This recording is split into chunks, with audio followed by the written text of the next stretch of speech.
ఎప్పుడైనా సరే ఇంట్లో దీపారాధన చేయాలంటే ఉదయం 7 గంటల లోపు దీపం పెడితే మంచిది. లేదా అత్యవసర పరిస్థితులు ఉంటే మిట్ట మధ్యాహ్నం లోపు దీపం పెట్టాలి. మిట్ట మధ్యాహ్న సమయంలో దీపం ఎట్టి పరిస్థితుల్లో వెలిగించకూడదు. అలాగే ఎప్పుడైనా సరే మీరు దీపం పెట్టాలంటే ముందు నుదుటన కుంకుమ బొట్టు పెట్టుకోవాలి. కుంకుమ బొట్టు పెట్టుకొని దీపాన్ని వెలిగించాలి. చాలామంది దీపం వెలిగించాలనుకున్నప్పుడు అప్పటికప్పుడు ప్రమిదలను శుభ్రం చేసుకొని ఆ తడి ప్రమిదల్లోనే దీపాలు వెలిగిస్తూ ఉంటారు. అలా ఎప్పుడూ చేయకూడదు. అలా చేస్తే లక్ష్మీ కటాక్షం తగ్గిపోతుంది.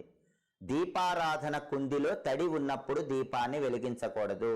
ఒక పొడి వస్త్రం తీసుకొని దీపారాధన కుందిని పూర్తిగా తుడిచి తడి మొత్తం పోయిన తర్వాత దీపారాధన కుందులు పొడిగా ఉన్నప్పుడే నూనె పోసి ఒత్తులు వేసి వెలిగించాలి. అలాగే దీపారాధన కుందిలో నూనె పోసినప్పుడు ఆ నూనెలో చేతి వేళ్లు ఉంచకూడదు. ఒకసారి ఒత్తులు వేసిన తర్వాత